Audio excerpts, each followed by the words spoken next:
Yung text na yan, if you have your Bibles with you, please read with me.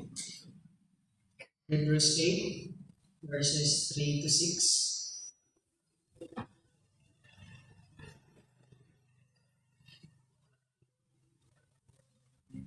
Hebrews 8, verses 3 to 6, and I will read the New King James Version. For every high priest is appointed to offer both gifts and sacrifices. Therefore, it is necessary that this one also have something to offer. For if he were on earth, he would not be a priest, since there are priests who offer the gifts according to the law, who serve the copy and shadow of the heavenly things, as Moses was divinely instructed when he was about to make the tabernacle. For he said, "See that you make all things according to the pattern shown you on the mountain." Verse 6, but now he hath obtained a more excellent ministry, inasmuch as he is also mediator of a better covenant, which was established in better promises. May the Lord bless the reading of His word. Let us ask God for wisdom. Heavenly Father, we humble ourselves before you now. We come to praise you and glorify your name. Here also, Lord God, to be instructed by your word. Lord, may you bless us. Through your Holy Spirit, may you give us a heart that will receive your word, and mind is able to understand your word, Lord God, with a life that will live your word. May you be glorified today, and may help us grow mature with the knowledge of your word, and also serve you. Amen. Tadayo plus atong topic, Jesus the High Priest of a Better Covenant. So, atong gisugdan na Sunday, kining chapter 8, gatong nakakunan nga atong Ginoong sa Kristo, sa chapter 8, ihabot natin sa chief point. Kung mag-review sa writer, ang iyang main point, kung ano yung main point, nga nung si Ginoong sa Kristo mas labaw, nga Pangulong Pari, kaysa sa mga naandan, sa mga previous priests, huwag na tungkol niya na ang tao na dahil nahanglan pa og laing pari, si Ginoong sa Kristo na lang, siya ang naka-fulfill sa tanang responsibilidad ug angay nga mabuhat sa pari. Now, last Sunday, atong masaktan, nga nung superior siya, because he is seated, his work of offering sacrifice is done, and then he's not just seated, but he's seated in the right hand of God. He is in a place of honor and authority. Gibutang siya sa lugar, di adunay kadungganan ng gahom sa pagluwas, pasaylo, tungkol sa iyang gihimo dito sa Cross Calvario. And then, sa siya kapulong pari, tungkol kay sa lugar, asa siya nalalakad. His sanctuary. Now, if we remember verse 1, we have such a high priest who is seated at the right hand of the throne. So, one of superior siya, pinaglingkod siya, di na siya mag-sacrifice, kung man na nag-sacrifice, sa lang siya mag-sacrifice. Now, seated at the right hand in a place of power, glory, authority. Then verse 2, a minister of the sanctuary of the true tabernacle. Dito siya nanalakad, dito siya nagministeryo sa tinuod ng tabernakulo, sa tinuod ng temple.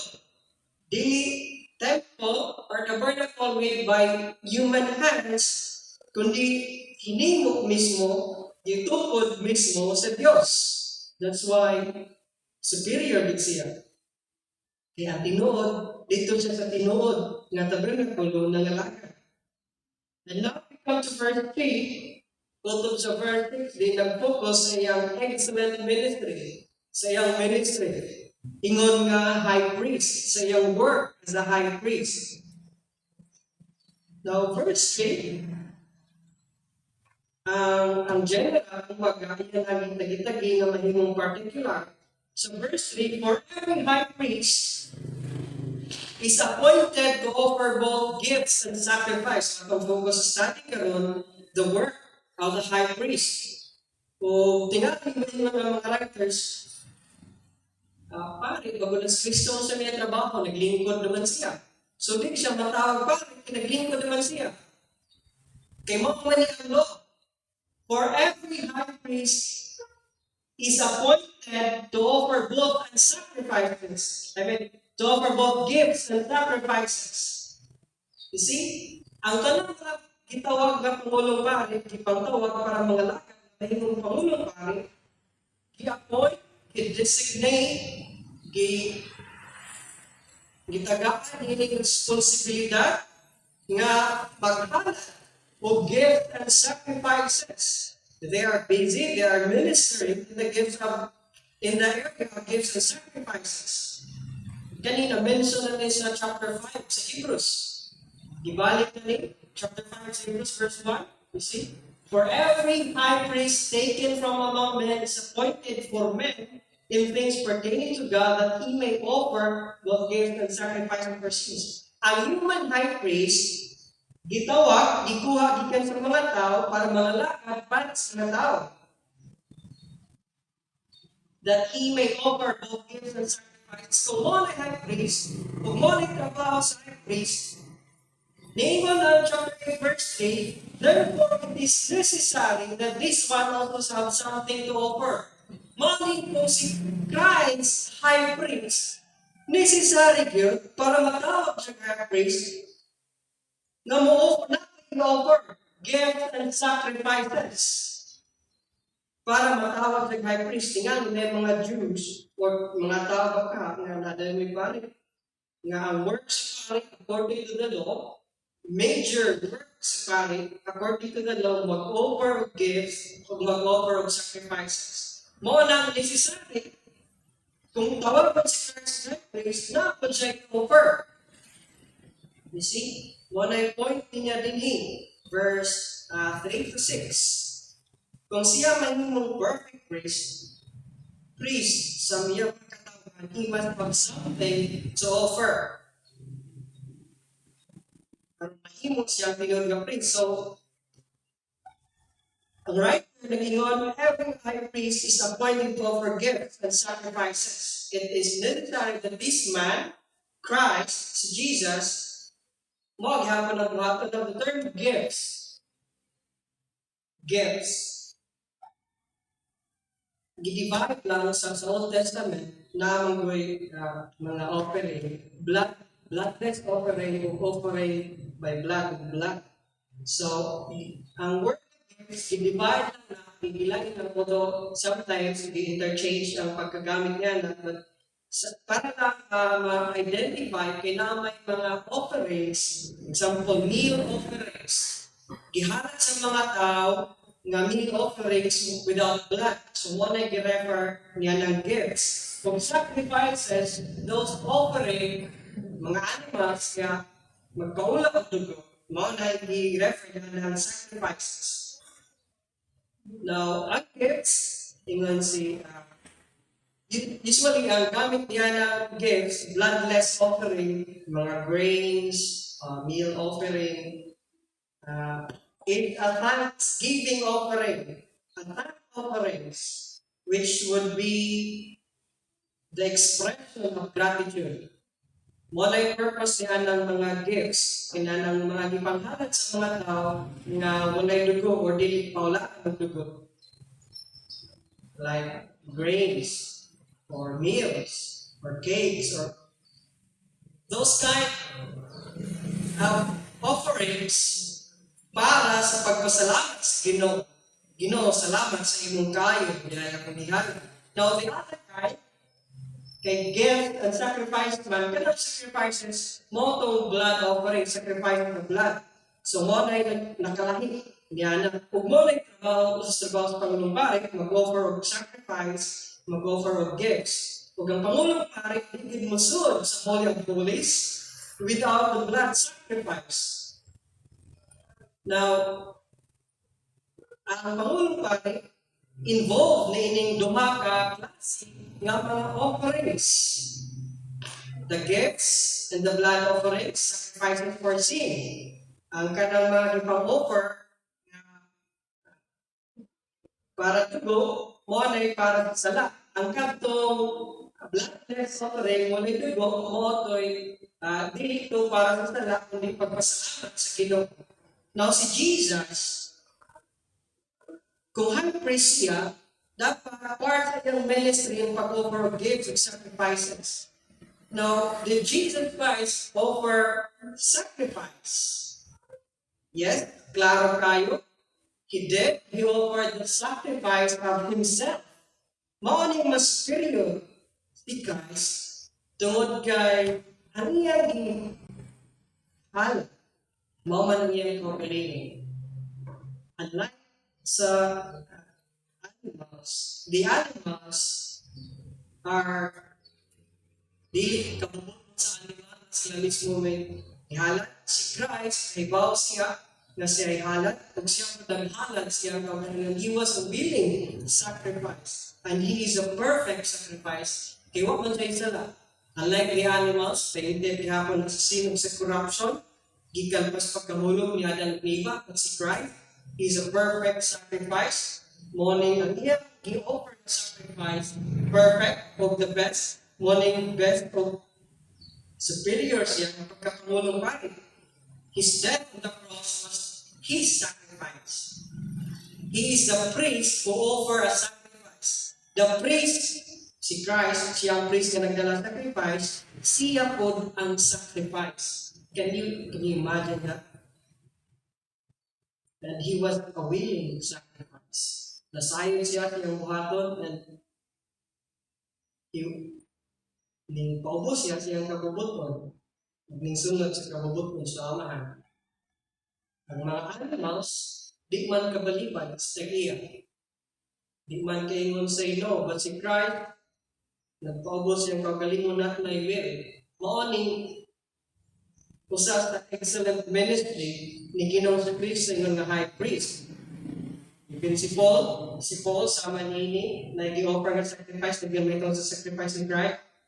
Nga nung maghigugma ay tam, sa Ephesians 5:2, and live a life of love, just as Christ loved us and gave himself up for us as a fragrant offering and sacrifice to God. You see? Si Christ ay ang paghatag siyang kagalingon, referring to his death on the cross, is a fragrant offering and sacrifice to God. Ang pagpakamatay ng Ginoong Kristo, ang iyang paghatag siyang kagalingon, pag-give himself up, referring to his death on the cross, is para kanato, it's for us, as a fragrant offering and sacrifice to God. His death was an offering and sacrifice to God. Ingon ka high priest, here is his sacrifice. It's a fragrant offering. So it is clear na ang ating high priest na ay offer sacrifice. And the best sacrifice offered. Because he's perfect, the sacrifice is perfect, it's spotless, and then willful na sacrifice. Same idea, Hebrews 9:12. Not with the blood of goats and calves, but with his own blood, he entered the most holy place once for all. You see, ang high priest, mag-offer of sacrifice. Ang human high priest, once a year lang. Di yun mosunod sa Holy of Holies. Ang high priest, kung wala siya gidala ng dugo, kay maunay sa balakon, kung orders Ginoo. Kung si Christ, ang dugo na iyang gidala, dili sa goats, dili sa calves, kundi ang iyang kaugalingong dugo. It's clear, his death on the cross was the offering, the sacrifice to God necessary for humanity. And it's a once for all. He entered the most holy place. That's the holy place in heaven. Once for all. Kausa lang ka nag-offer. Kausa lang ang kinahanglan nga i-offer kay perfect man. Unlike sa high priest, nga human high priest, if year mag-offer, tungod kaya ang nag-i-offer nga blood sa animals, blood sa goats, di man makapasayndog, makatantang sa sala. Mo nang every year, na i-offering, ang mga pari, kadadlaw, dili high priest, mga pari, kadadlaw mag-offer. But si Christ, it's a once for all na offering, having obtained eternal redemption. You see, ang atong high priest, nganong superior siya, nganong excellent niyang ministry, kausalan siya nag-offer, ang kadong sacrifice na i-offer, nakadala, naka-obtain of eternal redemption. That is why dili necessary nga si Christ i-offer pagbalik, kaya ang kausan niyang sacrifice, eternal redemption, ang result, ang effect for eternity. Kung magsilita offer ni Christ, di wala ta mo tuo nga eternal ang kadtong effect ni adto.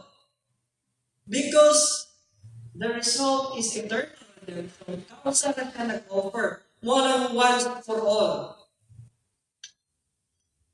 He laid down his own life to atone for sin. And it's a once for all offering. Mana kita. Now, before that, Hebrews 10, 5 to 7. Dugang paniana.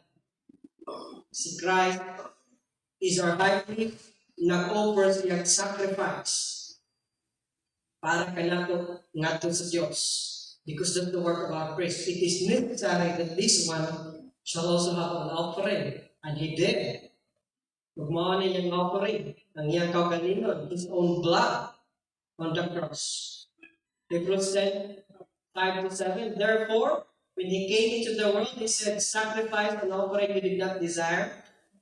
Now, this is a quotation of Psalm 46 to 8. So, sa ang writer ng Hebrews, iyang i-identify niya ng quotation na si Christ mo nag-fulfill niya. Therefore, this is messianic, a prophecy about the Messiah. O din niyang imutan na si Christ mo nag-mention meaning at kasamaan. Therefore, when he came into the world, he said, and this is God, sacrifice and offering you did not desire. Si Christ, hindi sa laman, sacrifice and offering you did not desire. But a body you have prepared for me. You see? Ang Diyos, ang iyang pagsuko sa nagatawan na naay blood offering because it's just a picture of what the Messiah will do. Sa Old Testament pa lang, wala pa ganit magpagkatao sa Ginoong Kristo, hundreds of years pa, dimension na sa Old Testament, a body you have prepared for me. Dili yun ang desire sa Diyos, kining sacrifice and offerings. Because it will be just a picture sa buhaton sa manluluwas. But a body you have prepared for me. Speaking nga ang magpakatao, kanyang lawas gandang sa Diyos, para kanang lawas ay magpakatao niya mo i-offer dito sa cross sa Calvary. In burnt offerings and sacrifices for sin, you had no pleasure. 1 verse 7, then I said, behold, I have come. In the volume of the book, it is written of me to do your will, O God. Naganis niya si Ginoong Kristo para mabuhat sa kabubuton sa Diyos. Kung ang kabubuton sa Diyos, nga siya ang mahimong sacrifice para sa mga tao. Honor siya ang fragrant offering. Honor ang high priest, excellent yung ministry, superior siya ang high priest, because of his offering, his own blood, and it's once for all. Mapag na sa kita ka, Christians, evangelicals, dili insakto nga ang leader sa church tawag priest. The minister of the gospel, it is improper na tawagon ng priest. Tungod kay ang priest dapat mag-offer of sacrifice and gifts. Kita karon wak man tayo gi-offer nga blood sacrifice. Mao nang dili tawagon og priest, mao nang wak ta maginahanglan karon og priest. Kay wa na may offering of blood. The reason is that he offers no sacrifice. Ang human, ang mga tao karon wala na may i-offer nga sacrifice. Wala na may i-sprinkle nga blood. The minister of the gospel, Robert Barnes, is appointed to preach the word, to lead the devotions of the church, but not to offer sacrifice. Mo nang dili katawag priest karon, pastor, teacher, monitor. Kung mo nang wa na po tamo ginahanglang priest, kay si Christ, iyang offering once for all time.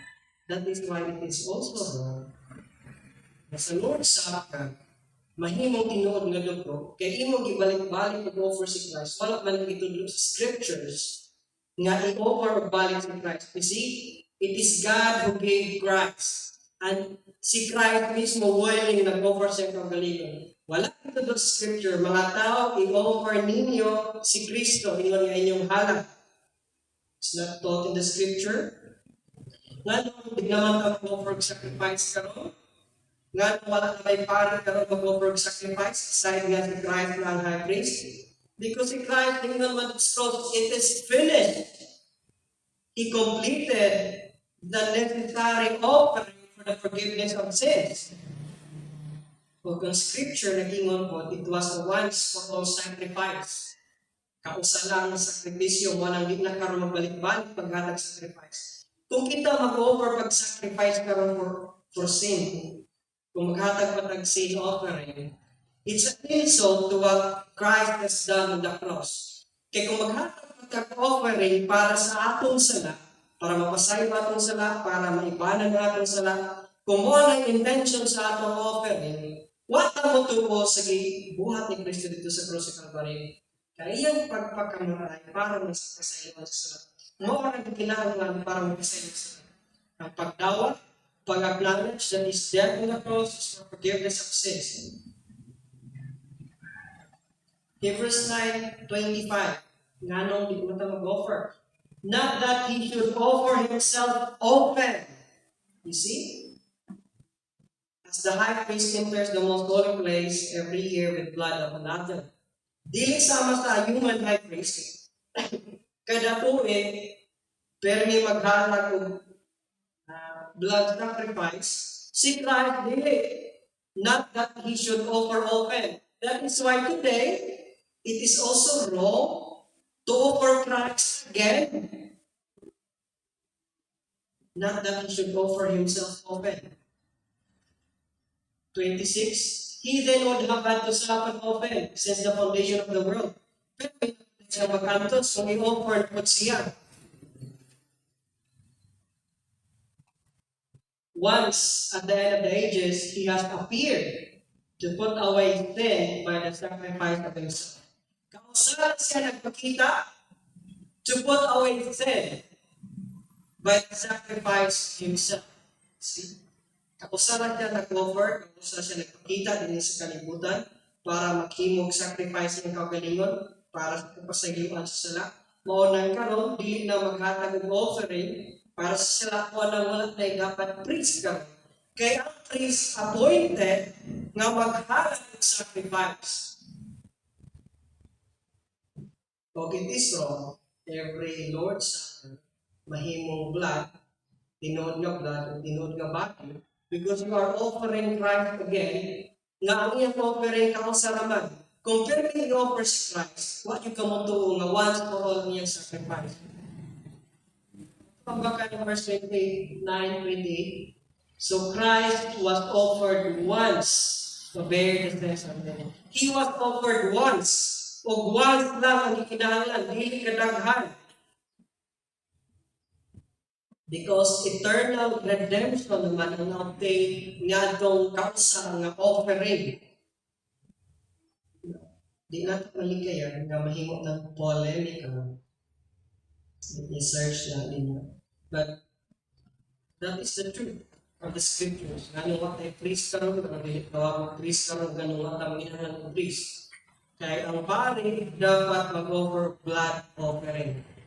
Kung si Christ nag-offer na siya as magiging high priest, our high priest, o better priest po siya compared sa others, the previous priest, tungod kay He offered the perfect sacrifice. The sacrifice of Himself. And it was for the forgiveness of sins. Kung di na angay, i-offer pagbalik si Christ. Kaya kung i-offer pa siya body, we will kill him again. Now, his body is already glorified. Wa na siya flesh ng sama kanato. Mo nang digid makita. Mahimong tinuod nga lawas, tinuod nga dugo, sa panahon sa Lord's Supper. Kay glorified body naman siya, ang sama man pagkahima ng tinuod nga lawas. Ang glorified body, di naman mamatay, di naman masakit, wa naman ay blood ang glorified body. That's why it's wrong. Nang pagtulunan ng mahimong tinuod nga lawas, mahimong tinuod nga dugo ng Lord's Supper. Now, it's easy for us to understand nga nag-offer siya sacrifice ang blood dito sa kamatayan sa cross. Now, what about gifts? Let's go back to verse 3. Gifts. So, ay sagutan ng gifts. Si Christ nag-offer paghihapon ng gifts karon. Kato sa Diyos, is he still ministering in the area of gifts? At kung sa may sagutan ng iyang pag-minister sa gifts, you see, minister, working for the people. Kung si Christ, nag-work siya para sa mga tao, kitang mga tao. Now, nag-sacrifice na siya. It's not for his sin, ang sacrifice sa cross, kundi ang iyang sacrifice for the people. And how about gifts? This is how John MacArthur explained this. Sa Old Testament, all the meal offerings had to do with thanksgiving and dedication. Ang tanang offering nga walay blood, daily animal, ang tanang offering related na sa pagpasalamat sa Diyos o pagdedicate sa naghalat na Ginoo, akong didedikar ko kanimo para kanimo dahil akong magpasalamat. Now, mo na nahitang sa Old Testament kung maghatag ang tao meal offering or offering na walay dugo. It was a personal dedication, personal commitment, dealing for atonement of sin. Now, and what he's doing, kung ang tao mag-offer, kung bloodless offering ng walay dugo, he is praising God and thanking God and acknowledging God in his life and committing himself to live for God. Maunang offering nga gifts, kitawag gifts sa Old Testament. So si Jesus, nagpadayon gihapon siya ang buhat niini. Now, none of us, this is how John MacArthur explains this, none of us can come to God apart from Christ. Ang ating pag-praise sa Diyos, pagdahil sa Diyos, pagsimba sa Diyos, dili mo abot sa Diyos kung dili muagi ni Ginoong Kristo mo bitang panahon sa prayer, every prayer mo end out in Jesus' name. Kaya itong mga pagkampo, giampo natin ba sa Diyos, pinaagi ni Ginoong Kristo. The same with our worship. We worship God through Christ. Ang taong naningon, nagsimba sa Diyos, kung wala kailan ni Kristo, ang iyang pagsimba, dili yun ang pabot sa Diyos. Because no one can come to the Father except through Christ, but by me. The same with worship, the same with prayer. Now, ang atong praises, nagdahil ka sa Ginoo through Christ. Muagi diha ni Kristo. Ang tao, dili makadirect ang lago sa Diyos kung bypass siya sa Ginoo sa Kristo. Kung ang tao mo to Diyos, he must come to Christ. If ang tao mo to Diyos, he must come to Christ. He must acknowledge Christ because he cannot go directly to God bypassing Christ. He must receive Christ. Muna ang mga tao ko na nag-deny ni Christ sa pagka-Diyos ni Christ, di na makaabot ng ilang worship ganito sa Diyos. Because pinagi man ni Ginoo sa Kristo at si Kristo mo'y makadala sa tao sa Diyos. Previous messages, He is the one, siya lang ang priest na makadala sa tao ganito sa Diyos. That's why we go through Christ. We go to God through Christ. The same with our praises. The same with our thanksgiving. We thank God through Christ, through Jesus Christ. Ug mao na ang atong praises, ang atong worship, gitigom ni Christ, ug mo na i-offer ni Christ ngadto sa Dios. Father, diya pagpasalamat sa inyong mga katawan. Diya makatawan ng akong ipagkamatyan. Nag-offer og pasalamat sa inyong himay na kaninyo. Mo na inyong gidala natin sa Dios, ngadto sa kamahan. Ang atong mga offering are lips, the offering of our lips, thanksgiving of our lips. May gidala sa Diyos. Gidala ni King Kristo. See, He is serving there in the true tabernacle. Kung mo na yung nag-offer dito, kausara na nag-offer na siya sacrifice. Then ang gifts, the fruit of our lips, giving thanks to God. Siya ang nagdala ni anak ngadto sa Diyos. Itigom niya because we are His people. Christ takes those gifts of our thanks, praise, worship, and dedication and offers them to God. So you see, He still ministers in the area of gifts. Why? Na magkakasalamat sa Diyos. Hindi siya pagi ni Ginoo sa Kristo, wala siya makila ni Ginoo sa Kristo. He no longer ministers in the area of sacrifice. Kaya kausa naman ito ng kinahanglan. It's one-time sacrifice. But in the area of gifts, He continued nagpadayag sa pag-minister. So, not to preach legitimate. Tungod kay kung sa gingon sa balaod na trabaho sa pari, give mo maghapon ang work ni Christ. He still ministers. Now, on verse 4, giklaro nga heavenly priest siya. For if He were on earth, He would not be a priest. Si Christ, kung dinhi pa siya sa kalibutan, di siya mahimong pari, kung dinhi pa sa pari na naman. Ang gingon sa balaod, if His priesthood is earthly, kung earthly pa ang priesthood ni Christ, dili siya mahimong pari. Kaya nga naman, unsa man ang makapugong niya, makahinder niya, na mahimong siyang pari dinhi sa kalibutan. He was from the wrong tribe. Ang gi-assign sa Diyos, according to the law, Levites. Gikan sa kang araw, mga 3 dito sa araw, mga Levites. But si Christ, from the tribe of Judah man siya. Mo na kung earthly pa ang iyang priesthood, kumpare pa siya din sa kalibutan, o diri siya mga lakad sa kalibutan, di siya mahimo, kay iya mismong balaod, Levites man. In the wrong tribe man siya. That's why he is a heavenly priest. Mo lang ang iyang temple, ang iyang sanctuary, ang iyang tabernacle, di earthly. To us heaven, the true holy of holies. He is a heavenly priest. So he simply says to the Jew, mo na yung point. He's a priest, but he's not an earthly priest. He's a heavenly priest. Mo na yung superior na itong high priest. Now, dili siya nga rin sa kalibutan, kay atong tiwas, since there are priests who offer the gifts according to the law. You see? Ang pag-minister sa priest according to the law, na may mga tao kaning panahuna nga mga priest according to the law, di man napagon sa Diyos, ang law sa Diyos, ni Christ, ang law sa Diyos. That's why, kinahanglan lahi ang iyang tabernacle, lahi ang iyang sanctuary. That's why he's a heavenly priest. Mo na ang true tabernacle. Tuwa siya dito nag-minister. So Christ cannot be an earthly priest for the very fact that he's from the wrong tribe. And on earth, na ay mga set apart niya according to the law, niya ng office. Mo na it was necessary that the Lord Jesus mag-perform sa iyang function as a priest.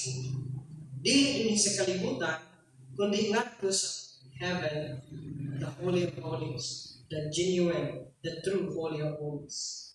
So, wala nag-minister siya somewhere else. Dili din sa kalibutan, na yung temple sa kalibutan doon siya mag-minister. One point din. And yes, he ministered, but it's somewhere else, not on earth, in a better place, which make him a better Christian. Okay? And yan, Better pa ang iyang sanctuary, ang iyang ministry, excellent po. Better po ang iyang ministry. That's our high priest. Let's continue. You see, Hebrews 8, verse 5, let's continue, verse 5. Who serve. Kaya ang mga priest sa verse 4, this human priest sa verse 4, nag-serve sila kapilang ang shadow of the heavenly things. You see? Ang human priest, they serve copy and shadow of the heavenly things as Moses was divinely instructed when he was about to make the tabernacle. For he said that you make all things according to the pattern shown in the mountain. Those priests, meaning verse 4, ang human priest, ang earthly priest, nag-offer a gift according to the law as copies and shadow of the heavenly things. This is Exodus 25. Ang pagsubok sa Diyos ng Moses. Gikan pa kayo sa verse 9, nag-ingon na ang Diyos, kutob sa verse 9, verse 9, according to all that I show you, that is the pattern of the tabernacle and the pattern of all its furnishing, just you shall make it. Moses, paghimog tabernacle, sundog ka ang ipakita niyo ang heavenly tabernacle.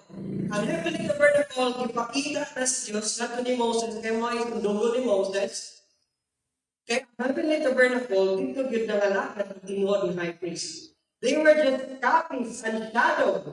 You see? This is verse 9. Moses, one hinua, i-pattern, ipakita niyo, verse 9. Pagsugod sa verse 10, wala na yung mga instruction, mga specific daily instruction sa forma, pwede sa code, doon sa design. Hanggang sa verse 14, balik na po ng Ginoo. You see from verse 9 to verse 40, 30 plus verses. And see to it that you make them according to the pattern which was shown you on the mountain. Ang tabernacle mo itong gidala sa tent na ay Holy of Holies, dito ang altar, dito mag-offer sacrifices, katong wako matukod ang temple. Mo ang tabernacle, mo ang ipakita sa Diyos.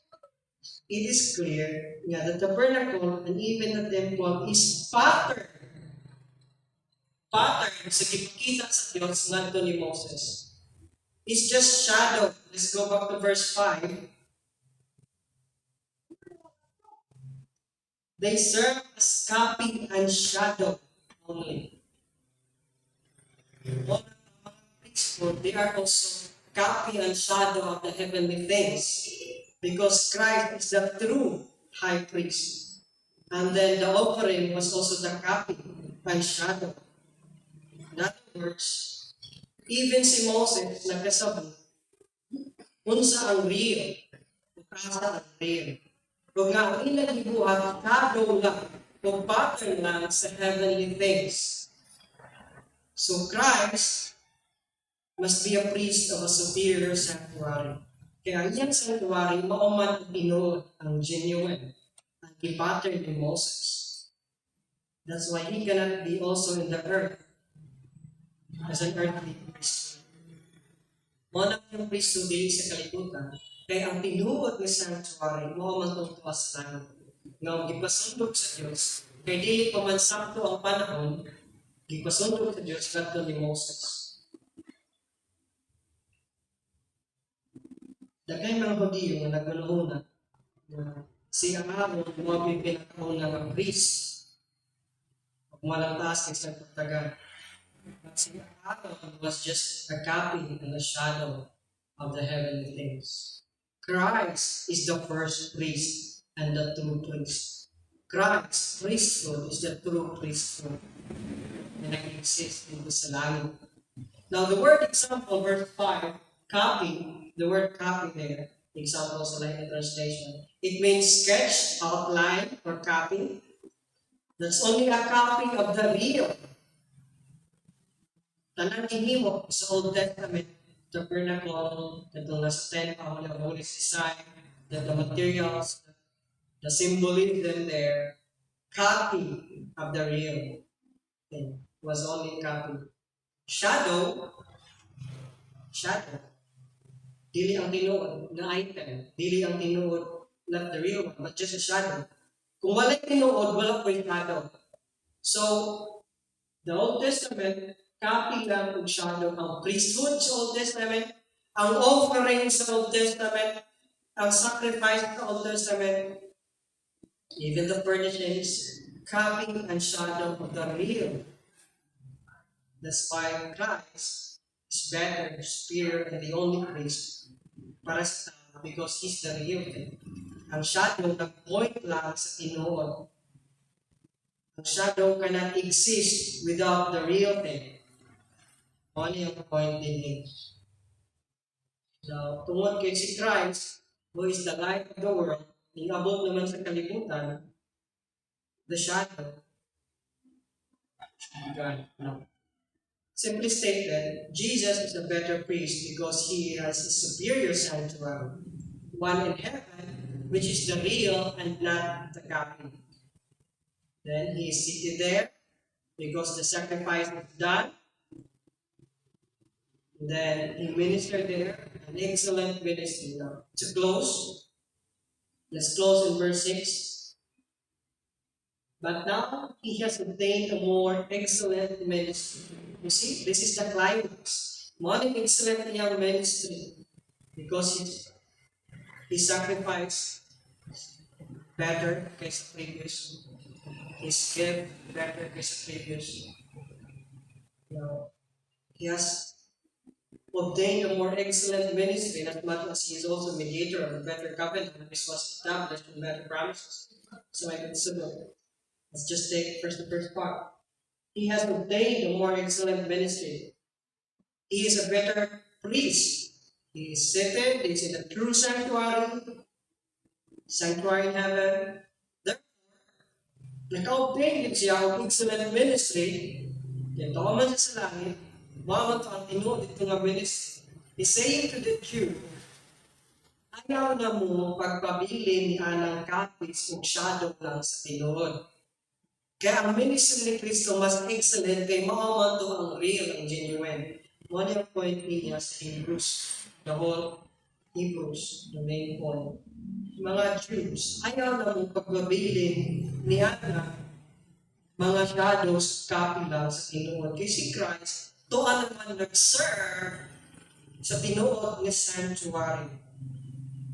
Nga nung magpabili man, nag-copies naman to. O pale reflection na sa genuine sanctuary, the genuine sacrifice. We have Christ already, the true priest, who is in the Holy of Holies in heaven. Dili lang siya, dili lang copy. Morning message sa Hebrews, sa mga Jews, even for us today, ano wala kami na ng high priest. Now, continue verse 6. He is also mediator of a better covenant. Tungod kay better siya nga priest, siya po na yung mediator din in better covenant. Mediator. Si Paul, nag-iwan ng Timothy, we have one mediator between God and man, the Christ Jesus. The word mediator, misetes, it means in the middle. Ang mediator, nasa tunga. Ang mediator mo ay magbarog diyan tunga para magdala ng duha ka side together. So, sa Galatians 3:19, ang Old Testament, ang Old Covenant, si Moses ang nag-mediate, naging mediator. Si Moses ang mediator sa Old Covenant. Gikan sa Diyos, si Moses nagpatiliwala sa mga tao sa Diyos. But sa New Covenant, ang New Covenant, si Christ ang mediator. Ang Old Covenant, si Moses ang mediator. Nagpataliwala sa Diyos at sa mga tao. Si Moses nagdala sa Old Covenant, kung siya po'y nagpataliwala. May muhangin sa Diyos para sa mga tao. May magdala din sa akin sa Diyos nato sa mga tao. Si Moses nagdala. But sa New Covenant, si Christ may mediator. May nahimong mediator. And a better mediator, a perfect mediator, a better covenant. Now, all covenants are made on the basis of promises. So God would promise to do something on ang covenant. Na nung pa ang Diyos, Nga ang iyang mga saad ng tumanan. This will be our topic for next Sunday, the better covenant, the new covenant. Si Kristo, mo na karon nahimo mediator sa new covenant. Ang new covenant na mga saad. Kung maangkon ng mga saad, part na ng eternal life, blessing sa Diyos, kapasayloan sa salat, last new covenant, ug si Christ mo'y mag-mediate sa tao o sa Diyos, siya na yung better mediator. Now, if we want to have this new covenant, that is why we have come to Christ. Better, tungkol kay better mga promises. So Jesus Christ is our superior high priest. He is a high priest of a better covenant. He is also a high priest of a better covenant. He is superior because of his sin. He is seated, his work is done, his sacrifice, and then he's seated at the right hand. His sanctuary also is superior because of his sanctuary. The genuine, the real, not the copy, but the genuine sanctuary, and his excellent ministry there. And thirdly, he is superior because of his covenant, which we are going to talk next Sunday. Father, thank you so much to your word that we have this great high priest, Lord, was now obtained an excellent ministry, who offered a sacrifice once for all for the forgiveness of sins, and bringing our praises to you. Father, thank you for providing us this great high priest. May you also, Lord God, help us to understand more of your word, be involved in your word, Lord, and help us to declare your words to others, which will be truth about Jesus Christ, the Savior of the world. Be glorified in our midst, in our lives. In Jesus' name, amen.